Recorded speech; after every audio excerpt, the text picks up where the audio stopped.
Olá, boa noite, um abraço bem forte. Espero que estejam todos muito bem. Olha, eu nem sei o que aconteceu hoje.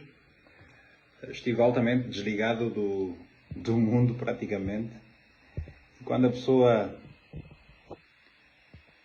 está num estúdio, acontece tanta coisa aqui fora que às tantas a pessoa...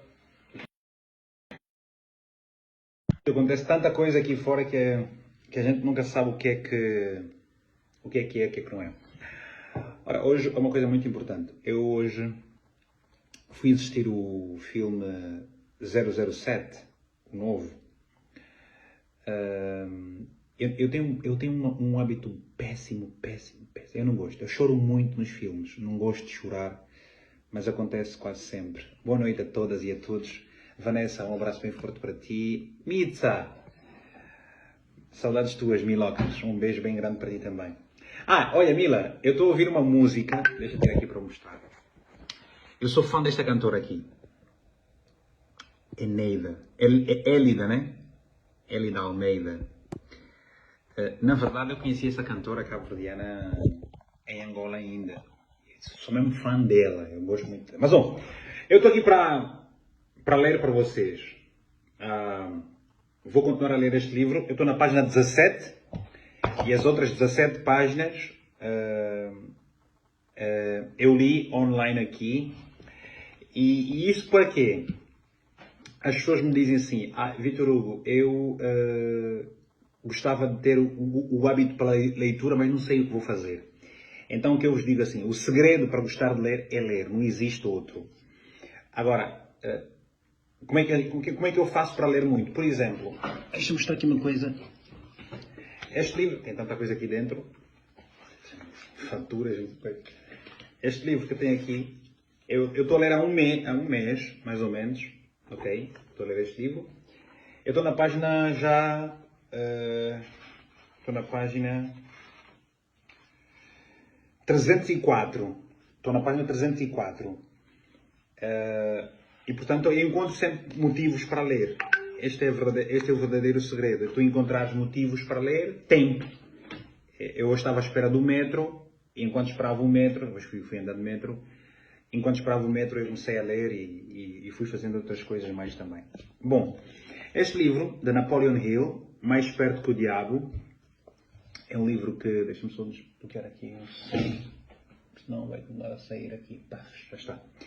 É um livro de Napoleon Hill, O Mais Esperto que o Diabo, tem dezenas de anos e, portanto, o tema que eu vou começar a ler para vocês é Derrota é convertida em vitória. Bom, se calhar, e para os angolanos, há muitas razões para vocês olharem para as derrotas, não como a derrota em si, mas como, muito provavelmente, um caminho para a vitória. Então, eu vou começar por ler e quem tiver a gostar da leitura, fico muito feliz. Então é o seguinte. Derrota convertida em vitória. Uma tarde, tomei uma decisão que me ajudou a sair daquela situação. Eu tinha um sentimento de que o que eu realmente desejava era sair para os espaços abertos do país, onde poderia respirar ar fresco e principalmente pensar. Comecei a caminhar e já havia percorrido mais ou menos 7 ou 8 milhas quando, de repente, me vi parado. Por muitos minutos, fiquei ali como se estivesse com os pés colados. Tudo na minha volta tornou-se escuro. Eu podia ouvir o som estridente de uma forma de energia que estava vibrando a uma frequência muito alta. Então os meus nervos aquietaram-se, os meus músculos relaxaram e uma grande calma tomou conta de mim.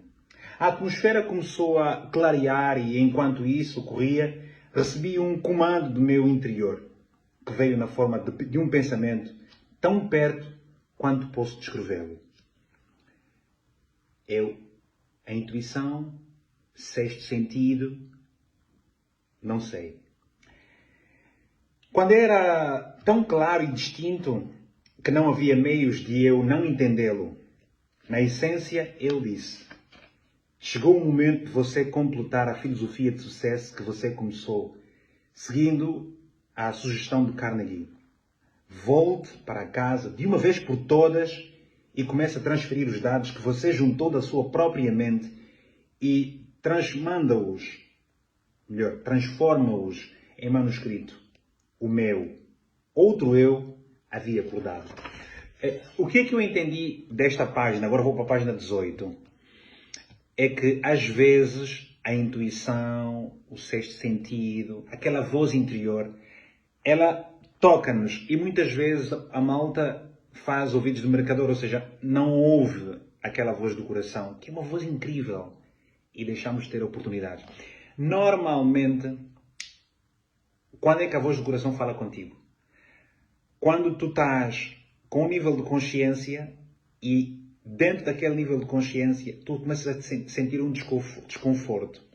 Quando começas a sentir um desconforto perante o que estás a fazer ou a viver, o teu coração vai começar a dizer, não vai para ali, vai para este lado. E à medida que tu fores para o lado que o coração te estiver a falar contigo, tu vais te sentir mais levezinho. A voz do coração é o caminho certo. Não estejas onde não te querem. Página 18. Por alguns minutos permaneci aterrorizado. Essa experiência não era parecida com nada que eu houvesse experimentado antes. Eu virei e caminhei rapidamente até chegar em casa. Quando me aproximei de casa, vi meus 3 filhos olhando pela janela para as crianças do vizinho, que estavam decorando uma árvore de Natal. Então, me lembrei que era a véspera de Natal. Para completar, me dei conta com um sentimento de pureza e tristeza. Melhor, de pura tristeza. Tal qual eu jamais havia experimentado, de que não haveria árvore de Natal na nossa casa. O olhar de desapontamento no rosto das minhas crianças me fez lembrar desse facto com muita dor. Entrei em casa, sentei em frente à minha máquina de escrever e comecei de uma vez por todas a transcrever todas as descobertas que eu havia feito relacionadas às causas de sucesso e fracasso. No instante em que coloquei a primeira folha de papel na máquina, fui interrompido por um mesmo sentimento estranho que havia me ocorrido algumas horas antes. E este pensamento passou de forma muito clara na minha mente. Sua missão nesta vida é completar a primeira filosofia de sucesso e realização pessoal. Você tem tentado, em vão, escapar da sua tarefa, cada esforço trazendo fracasso para você. Você está à procura de felicidade. Aprenda esta lição, de uma vez por todas. Você somente achará a alegria ajudando os outros a encontrá-la. Você tem sido um estudante teimoso. Você tinha que ser curado da sua teimosia através de desapontamentos sucessivos. Dentro de poucos anos, o mundo todo começará uma experiência na qual milhões de pessoas que necessitam desta filosofia terão acesso a ela, juntamente devido a este direcionamento que você recebeu para completá-lo. A sua grande oportunidade de fechar a felicidade prestando um serviço útil terá chegado. Vá trabalhar e não para até que você tenha completado e publicado os manuscritos que você começou. Eu estava consciente de ter chegado ao final de um arco-íris da vida e estava feliz. O que eu quero aqui dizer hoje foi o seguinte, é que todos nós temos um propósito e as pessoas felizes ou as pessoas mais felizes são aquelas que estão alinhadas com o seu propósito. É preciso ter este autoconhecimento. Quem está dentro do propósito nunca está infeliz. Pode ter necessidades, vai enfrentar obviamente dificuldades, mas o desespero está controlado. Esta é a pura verdade. Página 19. Vítor, eu tenho minhas ideias, como é que eu ponho no papel? Comece pela ideia mais simples. Vítor, eu tenho medo de falar em público. Comece a ler em voz alta para ti sozinho, como estou a fazer hoje aqui. A dúvida aparece. O feitiço, se é que essa experiência pode ser assim chamada, passou. Comecei a escrever e pouco depois fui sugestionado pela minha razão. E pensei que talvez eu estivesse a entrar numa missão estúpida.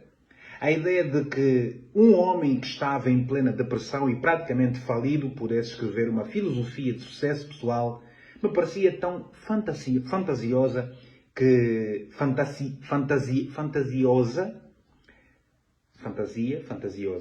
fantasiosa que ri vigorosamente e acabei por dar gargalhadas. Me arrumei na cadeira, passei os dedos pelo meu cabelo e tentei criar um alibi que justificaria a minha própria mente que eu deveria tirar o papel da máquina de escrever antes de começar. Mas a vontade de continuar era muito mais forte do que o desejo de desistir e acabei por me reconciliar com a minha tarefa e segui em frente.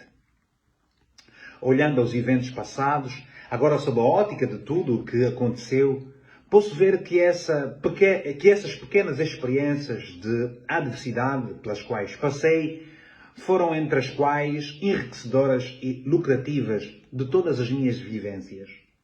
Elas, na verdade, foram bênçãos, porque forçaram a continuar um trabalho que finalmente me trouxe uma oportunidade para fazer mais útil ao mundo do que eu jamais teria sido caso tivesse sido bem-sucedido em quaisquer dos planos ou objetivos anteriores. Por quase 3 meses trabalhei nesses manuscritos, finalizando-os durante o começo de 1924. Assim que os completei, me senti novamente complicado ao voltar... Assim que os completei, me senti novamente compelido a voltar ao grande jogo dos negócios americanos. Sucumbindo ao meu desejo, comprei a Faculdade de Negócios Metropolitana em Cleveland, Ohio, e comecei a organizar os planos para aumentar a sua capacidade. No final de 1924, tínhamos desenvolvido e expandido, adicionando novos cursos. Havíamos dobrado os números, considerando o melhor momento que a escola havia vivido. Novamente, o germe do descontentamento começou a fazer sentir em meu sangue. Mais uma vez, eu sabia que não podia achar a felicidade neste tipo de empreendimento. Repassei o negócio aos meus sócios e fui para a plataforma de palestras, falando sobre a filosofia da realização e sucesso pessoal, para a organização pela qual eu havia devotado tantos dos meus anos anteriores. Uma noite estava marcado para eu palestrar em Canton, Ohio. O destino, ou o que quer que algumas vezes pareça moldar o futuro dos homens, não importasse o quanto eu tentasse lutar contra ele, novamente me colocou cara a cara com uma nova e muito dolorosa experiência. No meu auditório em Canton estava sentado Don R. Mallett, responsável pela publicação de Canton Daily News. O Sr. Mallett ficou tão interessado na filosofia da realização e sucesso pessoal da minha palestra naquela noite que me convidou para visitá-lo no dia seguinte. Essa visita resultou em um acordo de parceria que era para ter acontecido no dia 1º de janeiro seguinte, quando o Sr. Mallett planejava renunciar ao cargo de chefe da publicação do Daily News para se encarregar do negócio da publicação da filosofia na qual eu estava a trabalhar. Contudo, em julho de 1926, o Sr. Mallett foi morto por Pete McMurtry, uma figura carimbada do submundo, e um policial de Canton, ambos posteriormente sentenciados à prisão perpétua. Ele foi morto porque estava a expor em seu jornal uma ligação entre os bandidos e alguns membros da polícia de Canton. O crime foi dos mais chocantes que a era da proibição já produziu. Amigas e amigos, eu quero vos explicar aqui o seguinte, a minha visão sobre o que estou a fazer aqui. Parece que estou a falar em vão. Eu não estou preocupado se tenho 40, se tenho 1000 pessoas ou 2000 pessoas. Eu estou a fazer isso pelo futuro. Eu estou a trabalhar. Aqui onde eu estou a trabalhar. E vou explicar como é que eu estou a trabalhar. Eu vou deixar a live gravada. Depois eu pego no link, baixo essa live e coloco no YouTube. Esta live.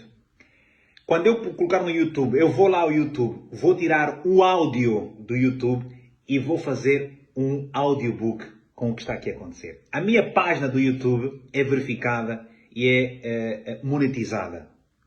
As visualizações vão me dar dinheiro. Quando eu tirar o link e colocar e distribuir nas plataformas de podcast, eu vou ganhar dinheiro. O que é que eu estou a fazer aqui? Estou a trabalhar, estou a treinar, estou a ensinar-vos como é que se ganha gosto pela leitura. É tudo pelo futuro. Eu não estou aqui só porque estou por estar, de modo nenhum. Ora, página 20. Vitor, como é que eu ganho gosto pela leitura? Lendo. Mas, eu leio e fico cansado. Faz o seguinte, não estás habituado. Lê uma página hoje, uma página amanhã. Quantas páginas eu, Vítor Hugo Mendes, li hoje? Mais de 50 páginas. Porque eu estou a ler um livro e li muito hoje. Em vários momentos. Agora estou aqui a ler para vocês. Bom, o acaso, ele até diz, o acaso salva a minha vida. Na manhã seguinte à morte do Sr. Mallet, fui chamado no telefone por uma pessoa desconhecida que me alertou de que eu teria uma hora para sair de Canton e de que eu poderia ir voluntariamente dentro de uma hora, mas se eu esperasse mais tempo, eu provavelmente iria dentro de um caixão. Minha associação com o Sr. Mallet havia aparentemente sido mal interpretada. Seus assassinos, de certo, acreditavam que eu estava conectado de forma direta à exposição que ele vinha fazendo em seus jornais.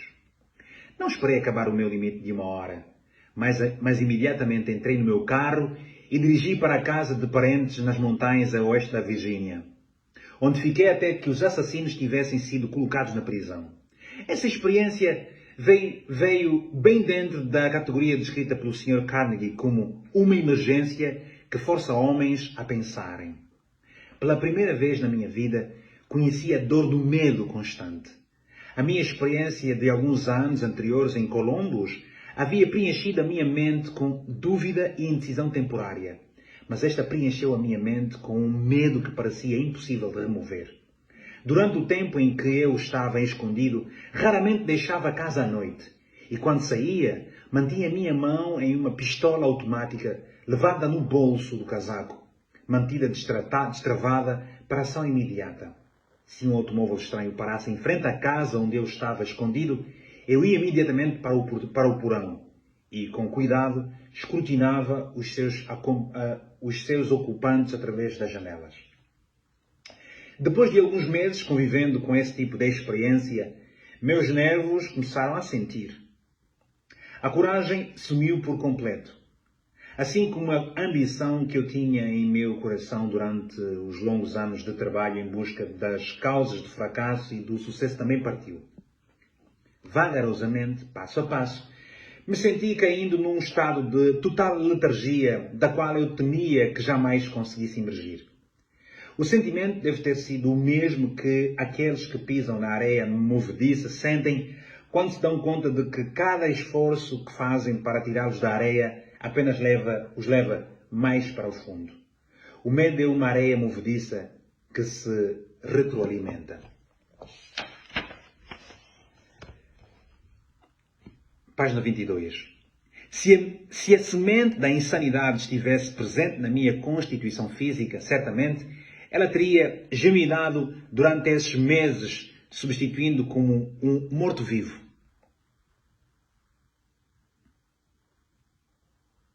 Indecisão completa. Sonhos irresolutos. Dúvidas e medo. Eram tudo o que a minha mente experimentava dia e noite. A emergência que eu comecei a encarar fora desastrosa por dois motivos. Primeiro, a verdadeira natureza dessa emergência que me manteve num estado de constante indecisão e medo. Segundo, esse enclausuramento forçado me deixou em um estado de tensão constante. Eu tendia a me preocupar com o peso do tempo que passava. A minha faculdade da razão tinha sido quase paralisada. Me dei conta de que precisava trabalhar a minha mente para sair desse estado mental. Mas como?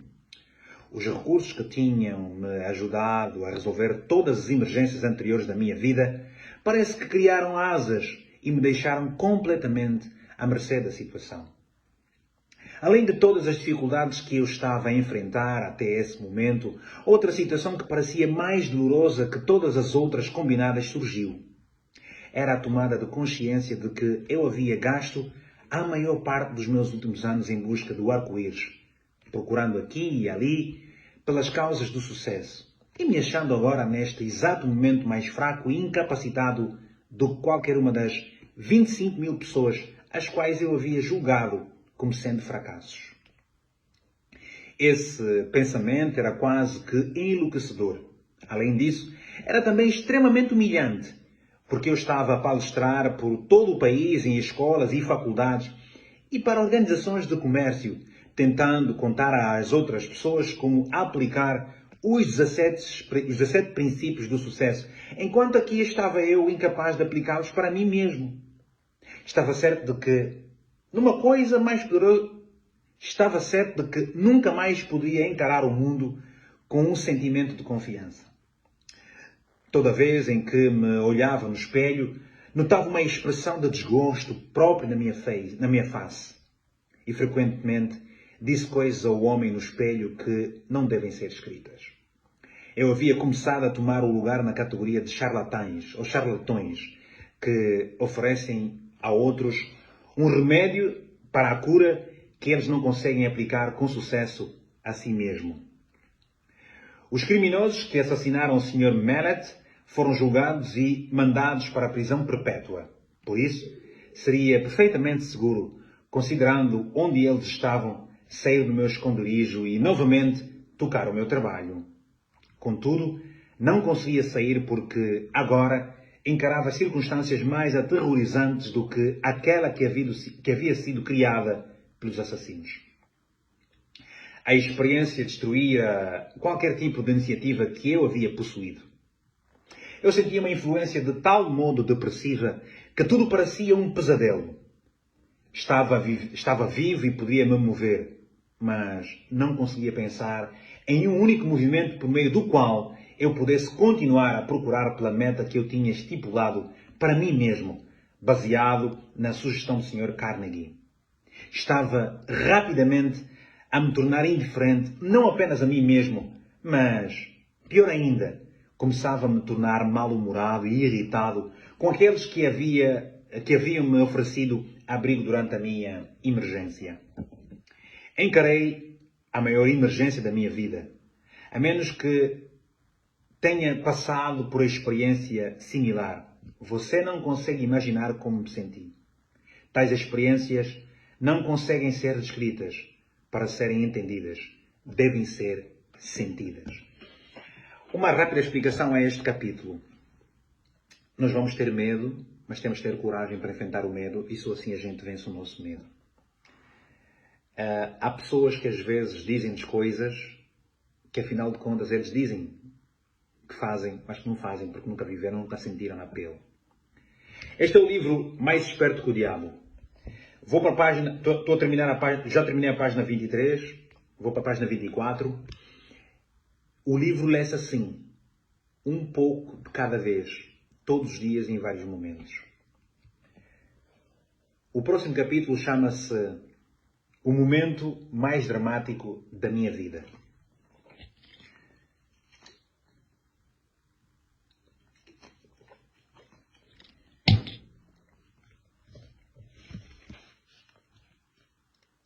A virada veio de repente, no outono de 1927, mais de um ano após o incidente de Canton. Deixei a casa em uma noite e caminhei para o prédio da escola pública que se situava no topo de uma montanha acima da cidade. Eu havia chegado a uma decisão de lutar contra tudo aquilo antes que a noite acabasse. Comecei a caminhar em volta do edifício, tentando forçar o meu cérebro confuso a pensar com clareza. Devo ter dado centenas de voltas ao redor do prédio antes que qualquer coisa que se assemelhasse a um pensamento organizado pudesse cruzar a minha mente. Enquanto caminhava, repetia constantemente para mim mesmo: existe uma saída e vou achá-la antes de voltar para casa. Devo ter repetido essa frase 1000 vezes. Além disso, Estava decidido a fazer exatamente o que eu estava a dizer a mim mesmo. Estava totalmente desgostoso comigo mesmo, mas ansiei uma esperança de salvação. Então, como um raio que cai do céu, claro, uma ideia explodiu em minha mente com tal força que o impulso fez com que o meu sangue subisse e descesse das minhas veias de forma abrupta. Este é o seu período de teste. Você foi reduzido à pobreza e humilhado para que pudesse ser forçado a descobrir o seu outro eu. Pela primeira vez em anos, recordei o que o Sr. Carnegie dissera sobre este outro eu.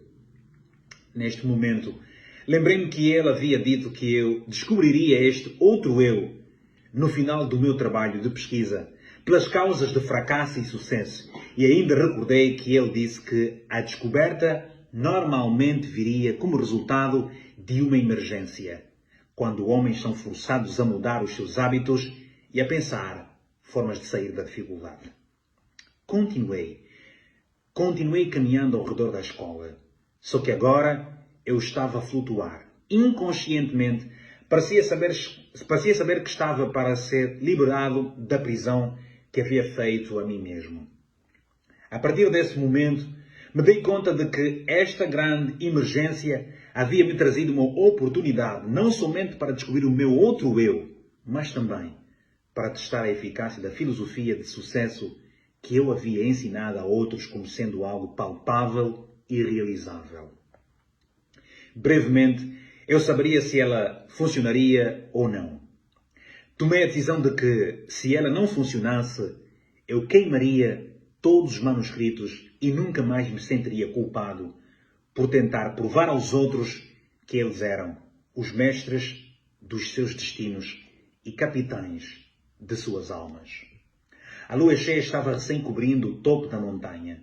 Eu nunca a havia visto brilhar tão intensamente antes.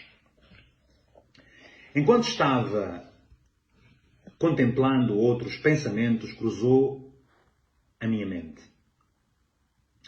Você tem mostrado às outras pessoas como dominar o medo e como sobrepujar as dificuldades que surgem nas emergências da vida.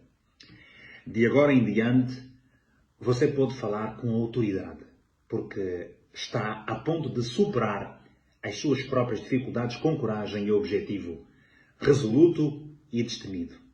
Com este pensamento veio uma mudança na química do meu ser que me levou a um estado de euforia que eu nunca havia experimentado. Meu cérebro começou a clarear e o estado de letargia no qual ele se encontrava começou a passar. A minha razão passou a trabalhar novamente. Por um breve momento, estava feliz pelo privilégio de passar por longos meses de tormento, já que a experiência me ofereceu a oportunidade de testar a eficácia dos princípios de sucesso, os quais eu vinha pesquisando de forma inexorável. Com este pensamento surgiu, porém, uni os meus pés. Não. Com este pensamento surgiu, parei. Não. Quando este pensamento surgiu, parei. Uni os meus pés. Saudei. Eu não sabia o que ou quem. E fiquei rigidamente em estado de meditação por muitos minutos. Isso parecia de início uma atitude boba, mas enquanto eu estava lá, de pé naquele estado, outro pensamento cruzou a minha mente em forma de uma ordem, que era tão breve e instantânea quanto uma ordem dada por um comandante militar a um subordinado. A ordem dizia: amanhã entre no seu carro e dirija até a Filadélfia. Lá você receberá ajuda para publicar a sua filosofia do sucesso. Não havia nenhuma outra forma de explicação e qualquer tipo de modificação da ordem. Tão logo a recebi, caminhei de volta para casa. Fui para a cama e dormi profundamente como um rapaz, com uma paz de espírito tal que não experimentava havia mais de um ano. Quando acordei na manhã seguinte, me levantei da cama e imediatamente comecei a fazer as malas para a viagem a Filadélfia. Minha razão me dizia que eu estava a embarcar numa missão sem sentido. Quem eu podia conhecer na Filadélfia que pudesse me ajudar financeiramente a publicar 8 volumes de livros a um custo de $25.000? Eu me questionei. Instantaneamente, ouvi em minha mente a resposta para essa questão de forma tão clara como se as palavras tivessem sido ditas em meu ouvido. Você agora seguindo ordens. Você agora está seguindo ordens. Em vez de ficar fazendo perguntas, o seu outro eu estará no comando durante esta viagem. Havia uma outra condição que parecia fazer a minha preparação para ir a Filadélfia, algo que beirava o absurdo. Eu não tinha dinheiro.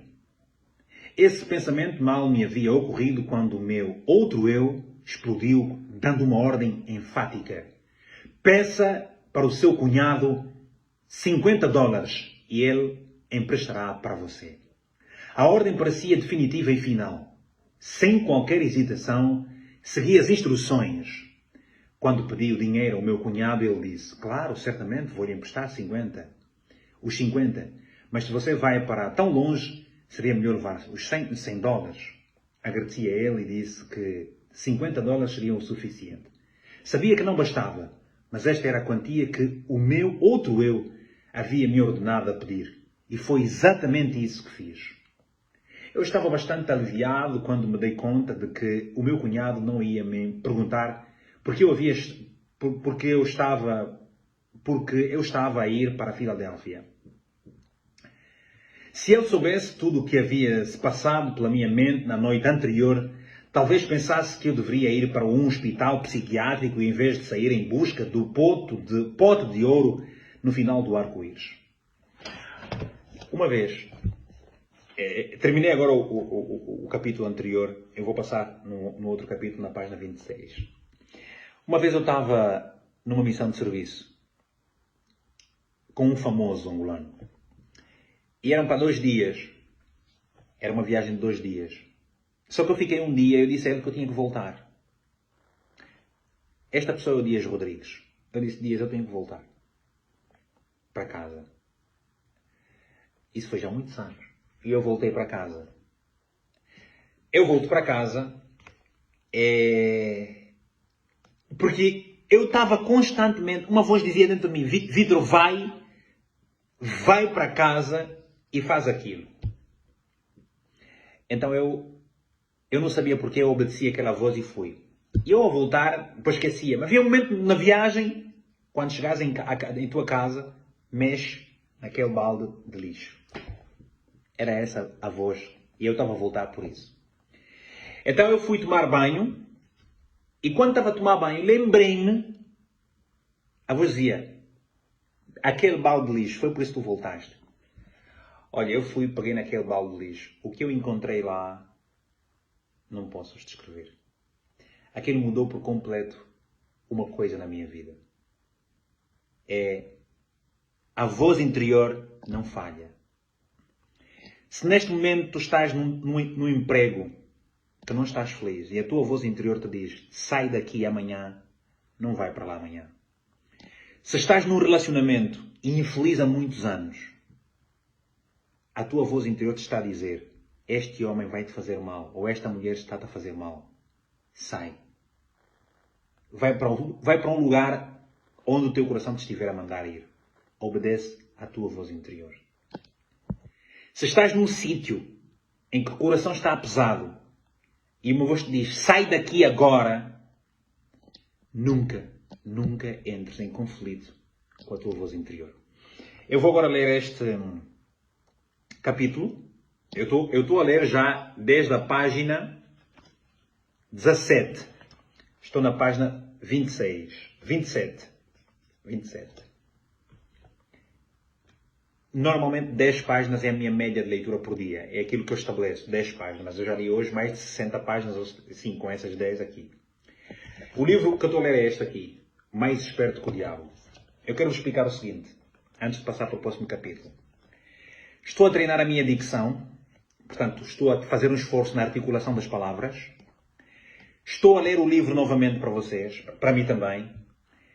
Vou gravar aqui este conteúdo. Vou tirar este conteúdo, vou pôr no meu YouTube. Vou tirar o áudio do YouTube, vou pôr nas plataformas de podcast. A minha página do YouTube é monetizada. Vou ganhar dinheiro com as visualizações. Vou ganhar dinheiro com os podcasts.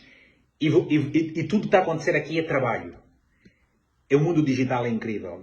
De uma só vez, tu podes diversificar as tuas fontes. Eu não estou preocupado com $1 que eu estou a ganhar hoje. Eu estou orgulhoso e com fé de que daqui a 10 anos eu vou ganhar $1000 pelo que estou a fazer aqui. O que estou a fazer aqui daqui a 10 anos vai ser um passivo. A questão é o quanto, em termos de quantidade mesmo, estou a fazer. O que eu estou a fazer aqui, com um conjunto de pequenas ações, me vão dar a quantidade que eu quero para o futuro. Eu costumo dizer para vocês, e há muitos anos eu sempre disse isso, não me procurem no presente, eu estou no futuro faz tempo. Muita gente não me entende quando eu digo as coisas. Por isso é que eu sou excluído. Por isso é que eu sou atacado. Porque eu sinto que estou muitas vezes à frente do tempo. E quando tu estás no teu propósito, tu és feliz. Não é pelo resultado de hoje, é pelo compromisso com o teu propósito. Só que nós hoje, desalinhamos-nos com o nosso propósito. Ok, malta? Eu vou agora ler o último capítulo do dia de agora. Eu tenho aqui no meu Instagram a primeira leitura deste livro. Mais esperto que o diabo. Vamos lá. Meu outro eu assume o comando. É o capítulo.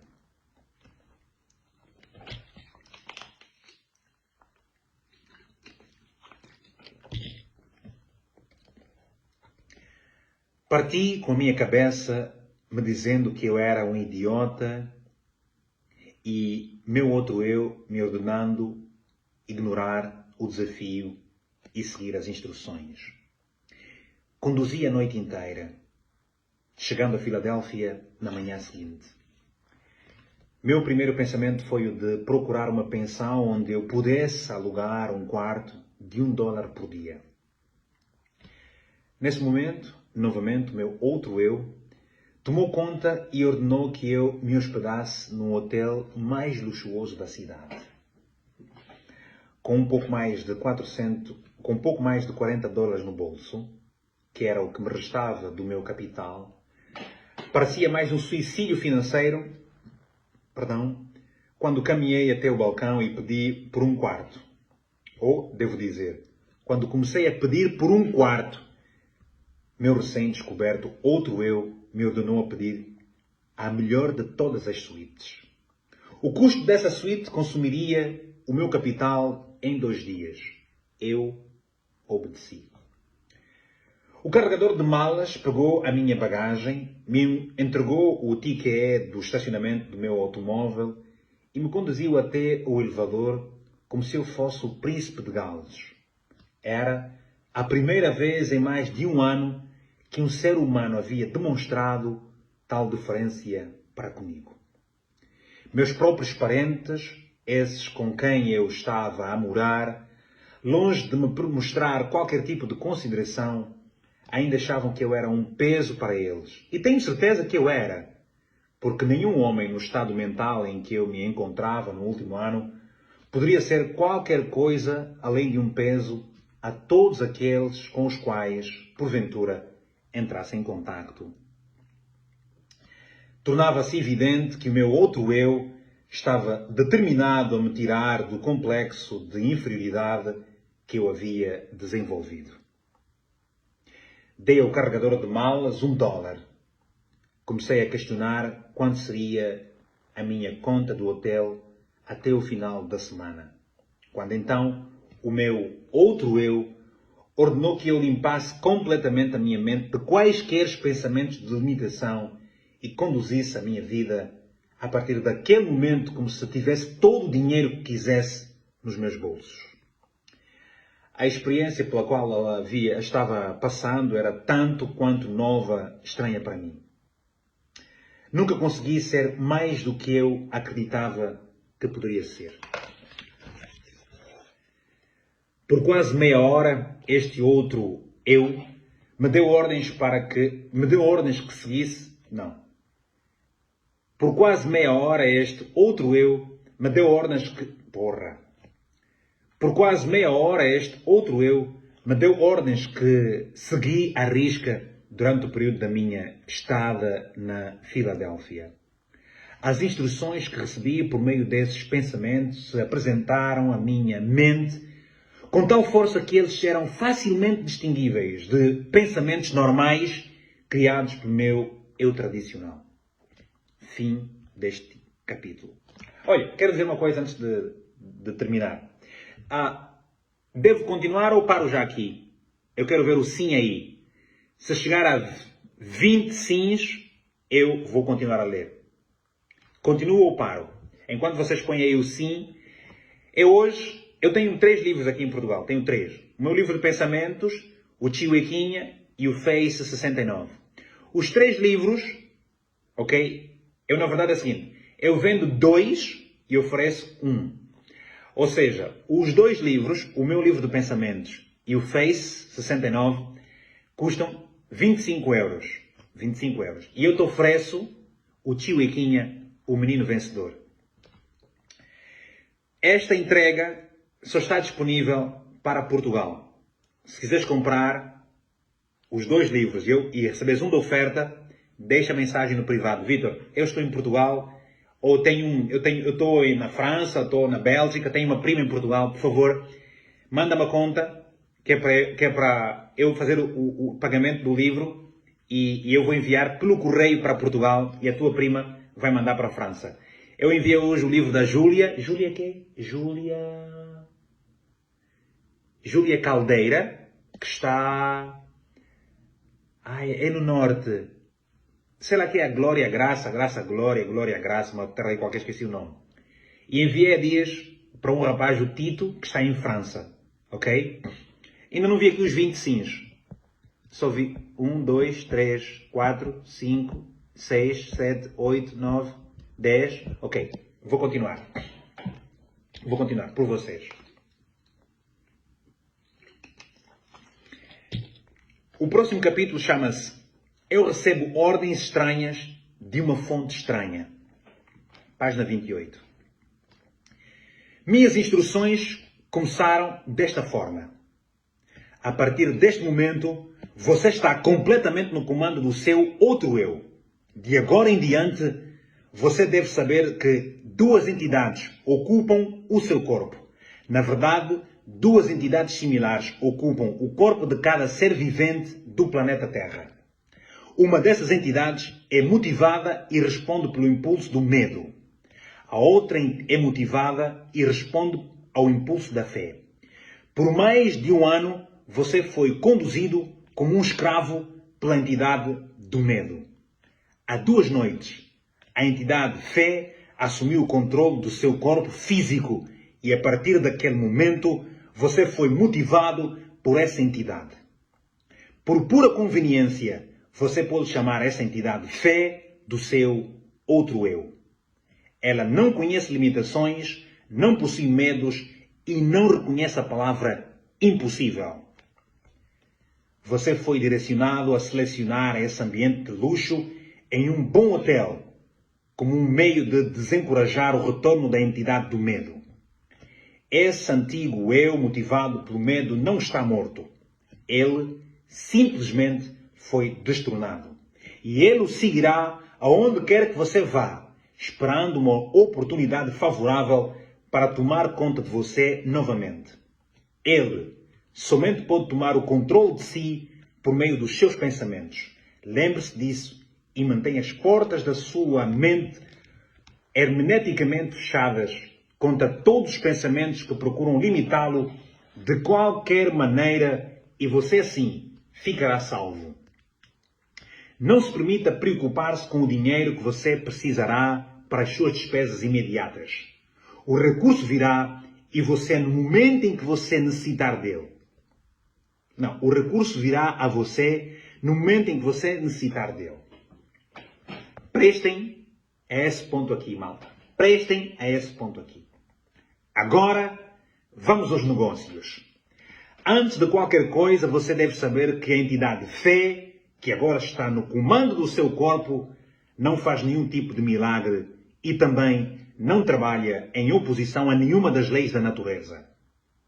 Enquanto ela estiver no comando do seu corpo, ela o guiará sempre que você a chamar, através de impulsos de pensamentos que cruzarão pela sua mente e o ajudarão a realizar todos os seus planos pela maneira mais natural, conveniente e lógica possível.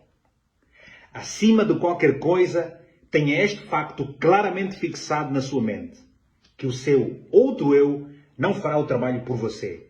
Ele somente o guiará inteligentemente no caminho para você conquistar todos os seus objetivos e desejos. Este outro eu o ajudará a transformar todos os planos em realidade.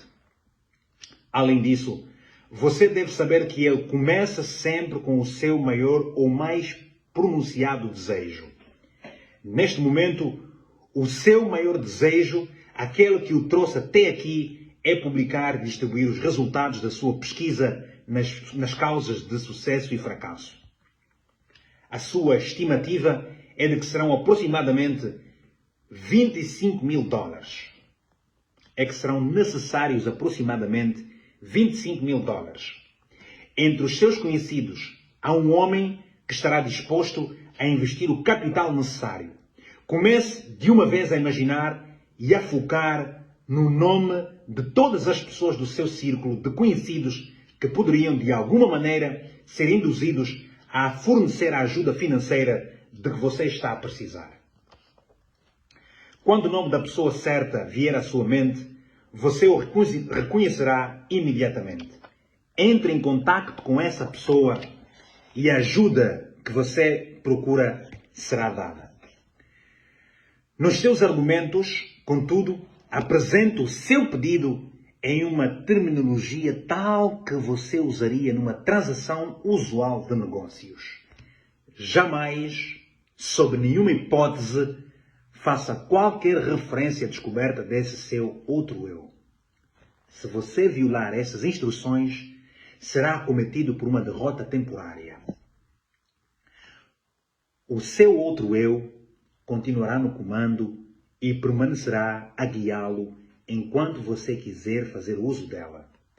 Mantenha a dúvida, o medo e as preocupações e todos os pensamentos de limitação totalmente fora da sua mente. Vou repetir. O seu outro eu continuará no comando e permanecerá a guiá-lo enquanto você quiser fazer uso dele. Mantenha a dúvida, o medo e as preocupações e todos os pensamentos de limitação totalmente fora da sua mente. Isso é tudo para o momento. A partir de agora, você começará a se mexer por o seu livre-arbítrio. Precisamente da mesma maneira que você começou antes de descobrir o seu outro eu. Fisicamente, você é o mesmo que sempre foi. Por isso, ninguém reconhecerá nenhuma mudança em si. Olhei em volta do quarto, pisquei os olhos e, para ter certeza que não estava a sonhar, levantei e caminhei até um espelho e olhei para mim de perto. A expressão do meu rosto havia mudado de dúvida para coragem e fé. Não havia mais qualquer sinal de dúvida na minha mente, visto que o meu corpo físico estava sob uma influência muito diferente daquela que havia sido destronada 2 noites antes, enquanto eu caminhava na escola na West Virginia.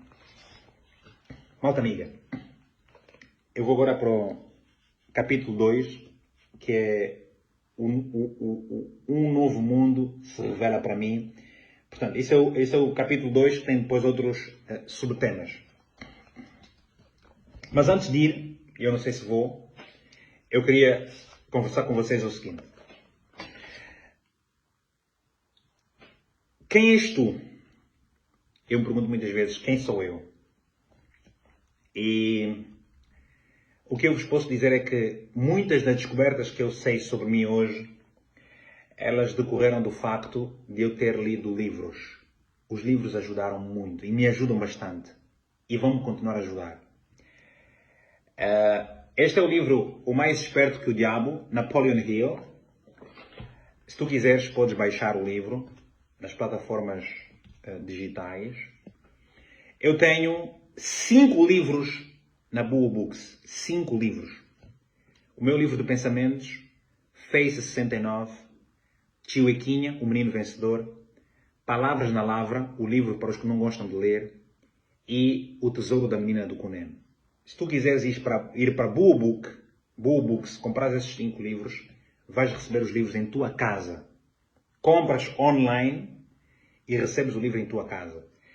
Mas estás a ver essa live agora aqui. Se quiseres, pede-me o código no privado para comprar estes meus livros online. Pede o código no privado. Eu tenho um código e vou-te dar um código no privado. Se estás aqui em Portugal e queres o meu livro de pensamentos e o Face 69 autografados e ainda recebes um de oferta, o Tio Equinha, o Menino Vencedor, também vai no privado e pede-me: Vítor, quero os teus livros, eu estou em Portugal e eu próprio vou assinar os livros e vou levar aos correios para o livro chegar até a tua casa. Hoje enviei livros para 2 pessoas. 2 livros custam 25 euros e eu te ofereço um livro. O Tio Equinha, o Menino Vencedor, para o teu filho. Malta, vou ficar por aqui porque é o seguinte. Quando a gente lê, cansa. E eu estou cansado. Ok? Então não posso atingir a exaustão. Mas eu gosto muito de vocês. Eu tenho uma consideração muito grande por vocês. E quando eu me proponho fazer uma coisa, eu não proponho fazer só até ali que é um desafio. Eu gosto de fazer um pouco mais. Só que é o seguinte. Se vocês querem, de facto, que eu comece a ler o capítulo a seguir. Qual é o capítulo a seguir? Deixa-me aqui ver. Um novo mundo se revela para mim. Se vocês querem que eu leia isso, eu vou pedir o seguinte. Digo assim. Escrevam aqui. Estou onde tu estás. Se chegar a 10, estou onde tu estás, eu vou ler um pouco mais. Eu quero ler aqui. Estou onde tu estás.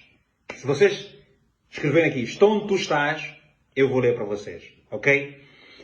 Enquanto fazem isso, no meu canal do YouTube tem um vídeo que é 5 dedos de leitura. É um vídeo incrível. Ok? Estou onde tu estás do Nelson. Ok? Eu preciso de 10. Estou onde tu estás do Nelson primeiro. Escreva estou onde tu estás. Joseda, estou onde tu estás 2. Luís Gaspar, estou onde tu estás 3. F. Fernas, estou onde tu estás 4. Cutana, estou onde tu estás 5. Tércio 6, estou onde tu estás. José da Costa 7. Elizabeth Fernandes, estou onde tu estás. Larissa Guimarães 8. Faltam 2. Estou onde tu estás. Para eu ler o próximo capítulo. Evan 2. Evan chegou. Ok. Eu vou ler para vocês. Eu quero vos dizer o seguinte. O que é que eu estou a fazer aqui? Eu estou a ler o livro para mim e estou a ler para vocês. Eu estou a treinar a minha dicção para falar em público. Quando eu leio em voz alta, conheço a minha voz. Eu treino a articulação de palavras. E eu estou mais à vontade para ler. E, portanto, são várias saídas. Ok, eu vou ler para vocês. Página 32. Um novo mundo se revela para mim. Obviamente, eu havia passado por uma experiência de renascimento em que todas as formas de medo haviam se afastado de mim. Eu agora tinha coragem de tal maneira que nunca havia experimentado antes. Apesar do facto de ainda não ter sido mostrado para mim como ou de que fonte eu seria capaz de receber os recursos necessários. Eu tinha fé inabalável de que dinheiro estava a vir ao meu alcance. Na verdade, conseguiria vê-lo já em minha posse. Em muito poucas ocasiões na minha vida inteira, eu pude experimentar tal tipo de fé. Na verdade, era um sentimento inacreditável. Não há palavras na língua portuguesa que possam descrevê-lo. facto que todos aqueles que tiveram experiências similares podem facilmente testemunhar. Naquele instante, comecei a colocar em prática as instruções que havia recebido. Todo aquele sentimento de que eu estaria entrando em uma... Não. Todo aquele sentimento de que eu estaria entrando em uma missão impossível, agora haviam-me deixado. Um por um, comecei a ir buscar em minha mente os nomes de todos os meus conhecidos que talvez pudessem ser capazes de financiar os $25.000 de que eu precisava. Começando com o nome de Henry Ford e passando por toda a lista de mais de 300 pessoas. Meu outro eu simplesmente disse: continue a procurar. Agora vou no próximo capítulo, página 32. A hora mais escura é justamente um pouco antes da aurora. O que é que eu entendi aqui? Às vezes nós estamos perto do sucesso, perto da vitória, e aí a gente desiste. Tu tomaste uma decisão. Tu começas a enfrentar o processo, que é a fase mais dura. Já estás perto da porta para o sucesso. Muitos desistem porque a fé desaparece. E quando a fé desaparece, o medo toma conta de ti. Quando tu tens medo, esquece. A hora mais escura é justamente um pouco antes da aurora. Eu vou ler esse capítulo para vocês. Mas eu chegar ao fim da linha. Minha lista inteira de conhecidos havia sido esgotada. E com ela a minha resistência física também. Eu estava a trabalhar, concentrando a minha mente naquela lista de nomes por basicamente 2 dias e 2 noites. Parando somente para dar alguns cochilos. Recostei-me na cadeira, fechei meus olhos e entrei numa espécie de transe por alguns minutos. Fui acordado pelo que parecia ser uma explosão no corpo. Conforme ganhei consciência, o nome de Albert L. Pelton apareceu em minha mente. E com ele um plano que eu soube instantaneamente ser o plano que me faria ter sucesso em persuadir o Sr. Pelton a publicar os meus livros. Eu me lembrei do Sr. Pelton somente como um editor na revista Golden Rule, Regra de Ouro, traduzido para o português, aquela que eu havia publicado em anos anteriores. Eu me sentei, peguei a máquina de escrever e enderecei uma carta ao Sr. Pelton em Meriden, Connecticut, e descrevi o plano da mesma maneira que ele havia sido entregue para mim. Ele respondeu por telegrama dizendo que estaria na Filadélfia para me ver no dia seguinte. Quando ele chegou, mostrei a ele os meus manuscritos e originais da minha filosofia e brevemente expliquei qual seria a sua missão. Ele pegou o manuscrito, folheou agora algumas páginas por alguns minutos e então parou de repente e com os olhos fixos na parede por alguns segundos disse que publicaria o meu livro. O contrato foi assinado, uma quantia substancial de royalties me foi paga e os manuscritos foram entregues a ele, que os levou para Meriden. Eu não perguntei a ele o que o fez tomar aquela decisão de publicar os meus livros, muito antes mesmo de ter lido. O que eu sei é que ele me forneceu o capital necessário, imprimiu os livros e me ajudou a publicar e a vender milhares deles, por sua própria clientela de compradores de livros, espalhados praticamente por todos os países de língua inglesa do mundo. Nada é por acaso. O tempo da live acabou. Tenho 1 minuto para me despedir. Vocês são incríveis. Esqueçam.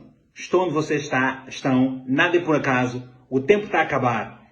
Eu vou estar com vocês aqui para ler o livro amanhã, whatever. Esta live vai estar no Facebook. Fiquem bem. Muito obrigado. Deus, obrigado. Aqui está revelada uma verdade. Nada é por acaso. Termina o capítulo, termina o tempo. Incrível, malta.